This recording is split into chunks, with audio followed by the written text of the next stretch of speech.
Okay, all right. Let's really quickly turn in the essays. You brought your Grand Illusion essays today to turn in. That's wonderful. We can't wait to read them. So why don't you pass them to the ends of the aisles? If you're in the middle section up here, pass them that way. Just pass them in the aisles. We'll come by and pick them up.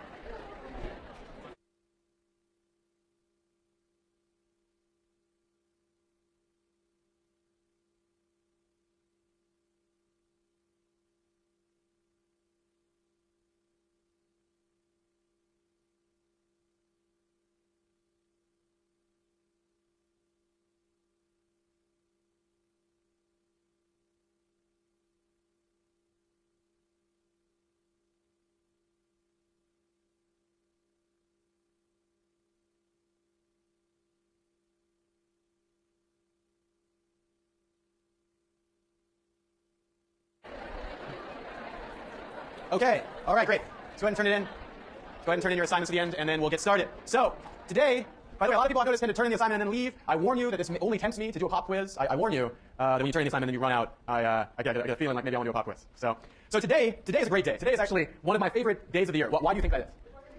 Okay, it's the last class before spring break, so that's a really good reason to love today. Can you think of another reason?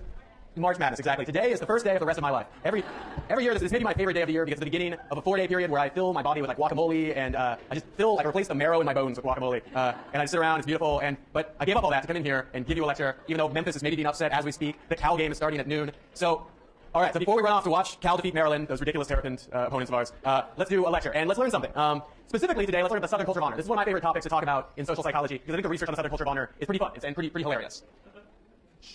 Okay, I don't know what that was about. Okay, so we've been sort of moving up in levels of analysis over the last few weeks, the last few weeks. We left the cognitive biases part of the class. We were just talking about inside the mind, what goes on inside your mind and everyone's mind. Then we moved on to conformity and then levels of identity, which we talked about 3 different levels of identity. One was person level, which we're not going to talk about in this class. If you want to learn about personality, we have amazing personality psychologists here who you should take a class from. I wish I had been in a position to take one of their classes. Oliver John, in particular, is one of the world experts on personality, if not the world expert on personality.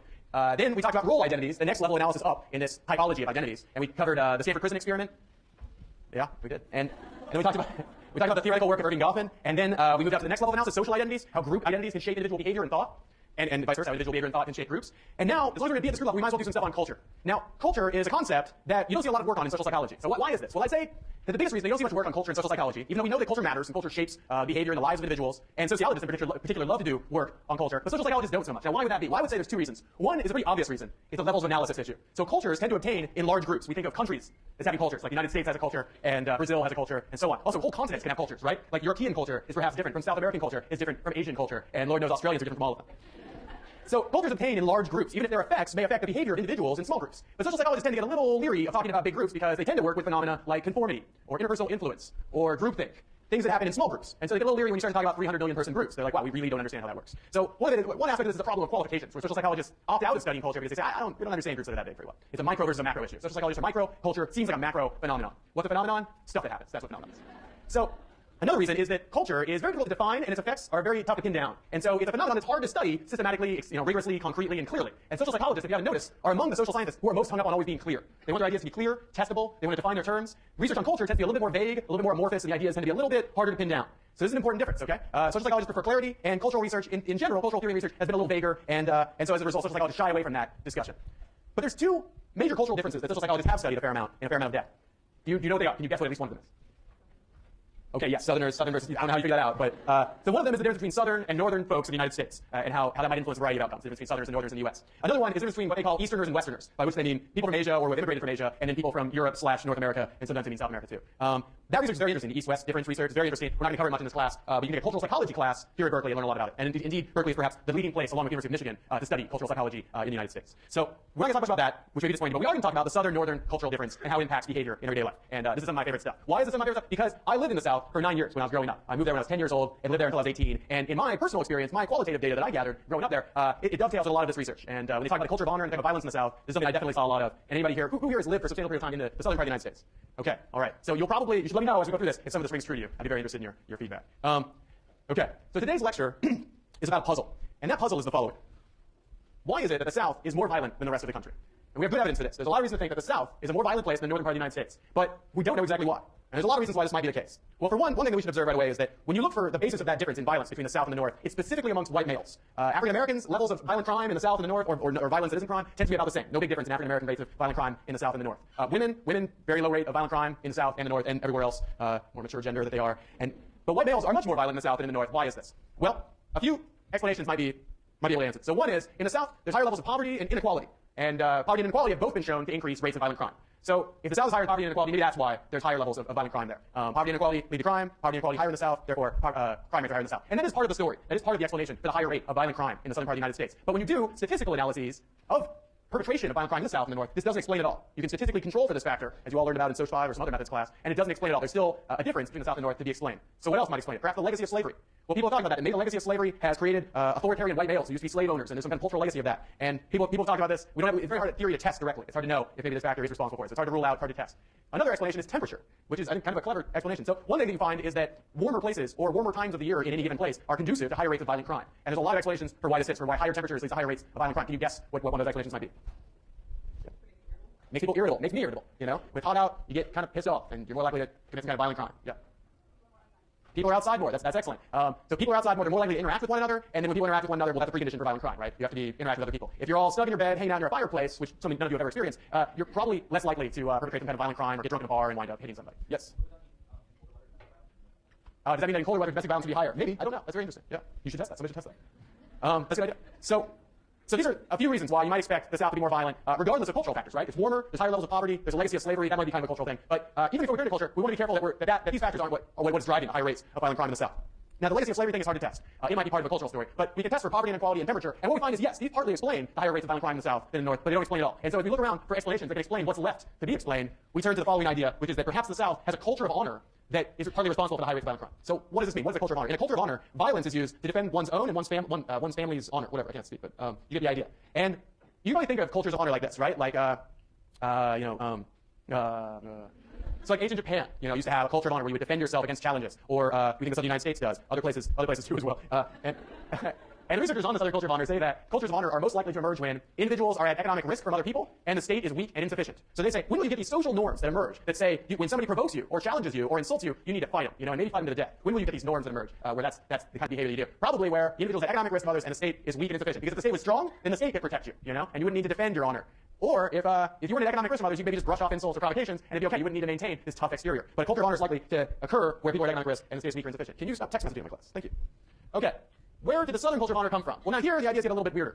According to Nisbet and Cohen, cultures of honor are common amongst herders, like herding societies. Societies where people herd animals. Okay, now that's a strange thing to say, but they said it anyway. And they're saying because herding societies tend to be societies where your property, your economic property, is at high risk of being stolen, right? Like you never know when somebody might take your animals that you herd or whatever. And then also herding societies tend to be in places where the state is weak and insufficient because they tend to be rural societies, and also one again where there's lots of possible theft to be monitored, and you just need a huge state to really cover that. So herding requires proving a willingness to defend one's property when somebody comes to steal it or attack you or something like that. But this is their theory. That in a herding society, you need to prove that you're willing to just go off on somebody who messes with you, because that way you develop a reputation that deters people from stealing your stuff, basically. And so they point out that the South was settled essentially by herders, the Scotch, Irish, and so on, but that the North was settled by farmers. And this is like white immigrants to the United States during colonial period. The South is filled up with all these supposedly pugnacious Scotch, Irish people who like to fight and like to herd.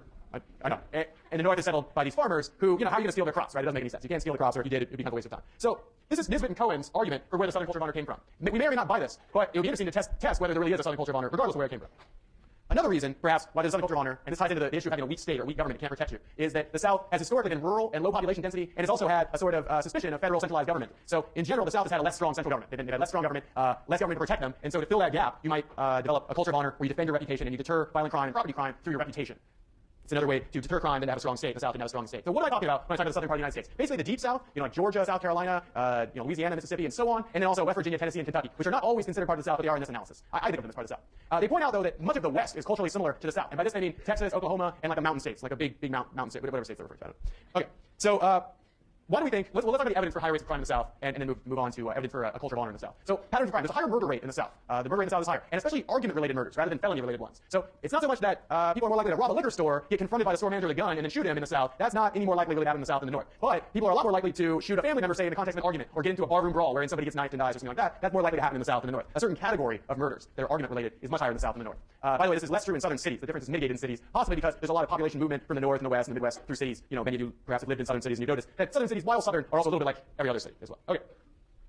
On to the cultural argument. So the South has different attitudes towards violence. On the one hand, the South has greater support for use of murder to defend oneself, home, and family. If you do nationally representative surveys of like, is it okay to kill somebody to defend yourself or to defend your home, or somebody breaks into your home, should you kill them? People in the South are much more likely to say, oh yes, yes you should.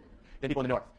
And same for defense of families. So this is consistent with this argument that part of why there's higher violence in the South is because they have this culture of honor in defending oneself and one's family's honor. Also, there's greater support for the police using violence in the South on national opinion surveys. Also, in vignettes are when, on a survey, you're given some scenario and you're supposed to say what you would do in the scenario. And in vignettes, Southerners are more likely to say that they would use violence in response to somebody leering at their wife, which is kind of amusing that they did that study, and also insulting their wife's morals. Like they did these studies where they share a random sample of Southerners and Northerners, or just Americans, and then later categorized them into Southerners and Northerners, and asked them, what would you do in the following vignette? You know, some guy at a bar is staring like incessantly at your wife. You know, do you hit him? Do you let it go? Etc. Also, somebody says says some naughty, nasty words about your wife. Do you kill him or not? And Southerners are apparently more likely to support the use of violent crime in such situations. Also, in vignettes, Southerners are more approving of hitting a drunk after being bumped accidentally. Which these researchers, Nisbet and Cohen, got this put on the General Social Survey, which many of you may be familiar with. It's a sociological data set of Americans' attitudes towards a bunch of stuff. And easily, like the weirdest question on there is this one that's like, okay, you're walking along the street, you're coming away from dinner with your wife, and then some drunk walks up and accidentally bumps into her and doesn't apologize. Do you hit him or not? And it's like this scenario. Southerners are much more likely to say, yeah, you gotta hit that guy. Southerners are also more supportive of physical punishment of children. They're more supportive of like spanking, hitting children, stuff like that. The South also has different attitudes towards violence. Continue. Okay, whatever. Okay, continue. So, whatever. All right. More Southerners buy and carry guns. Southerners also are more supportive of free access to guns. And Southerners are more likely to report that guns in a house make that house safer, despite research to the contrary. So how can we be sure, though, that Southerners are actually more violent due to a culture of honor? You know, like maybe they just have attitudes where they just are more accustomed to violence, more in home with violence, and think violence is, an okay solution to problems and stuff. And who's to say they're wrong, right? It's subjective, ultimately. How do we know that it's really a culture of honor that's responsible for that difference? And what some researchers have suggested is a way to test that would be to challenge some Southerners and some Northerners, some men from the South and North, white men, because this is the population of interest here. Challenge their honor and see if they respond differently if they're from the South than if they're from the North. There's a question over here.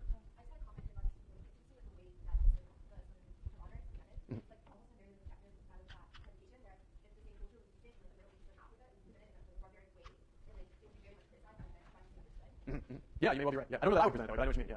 Yeah, well, I think it's important that we look at this and try to size it up as a phenomenon to be understood as social scientists or as students in a social science class. So let's try and get this and understand how it works. And we can all, of course, make our own private judgments. Being from the South, I'll sometimes poke a little bit of fun at this, having been on the wrong end of the Southern culture of honor a few times. But I hope you cut me some slack on that. Okay, so study one is called the asshole study. Now, I know you're thinking I'm always parroting in class. This is not my fault. This study is actually called the asshole study. It says as much in the abstract, so which is the funniest abstract I've ever read. So here's the study. Here's how the procedure for the study worked. Okay, Northern and Southern white males were recruited to participate in the study at the University of Michigan. Again, I said University of Michigan is like a leading place in cultural psychology along with Berkeley. Well, that partly started with this study, this famous study. So they bring these subjects into the lab and they're given a questionnaire and they're asked to go down a long, narrow hallway to go fill it out in some subject room. And as they're on their way down this long, narrow hallway, they pass a Confederate who's at a filing cabinet, who's just a plant, Confederate, an actor in league with the experimenters, just like in the Ash study. So they go down this long, narrow hallway. They pass this Confederate who's working at a filing cabinet. Then the participants finish their survey at the end of the hallway. And they come back down the hallway, and at this time, the Confederate turns away from the filing cabinet and bumps into them physically, and then calls them an asshole.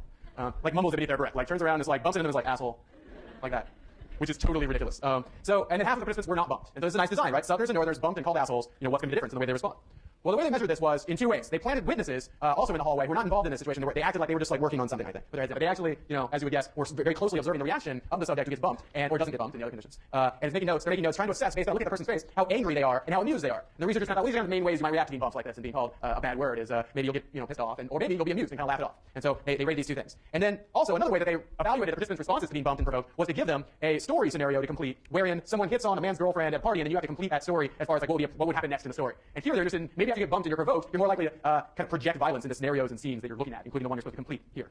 So what were the results of this study? Were they right about the Southern culture of honor that men can be more easily provoked when their honor is challenged or threatened? Well, here's what they found. Southerners showed less amusement and more anger upon being bumped than did Northerners. The Southerners were also more likely to complete this story with violence after being bumped. So bumped Southerners were more likely to complete the story in a violent way. 75% of them did this than when they hadn't been bumped. Only 20%. That's a huge change, right? Like in terms of how they fill out the story, do they fill it out with violence ending the scenario? Bumped and unbumped Northerners, not nearly as big a difference, and it's going the other direction, right? They're less likely to complete the story with violence when they've been bumped than when they haven't been bumped. Yes?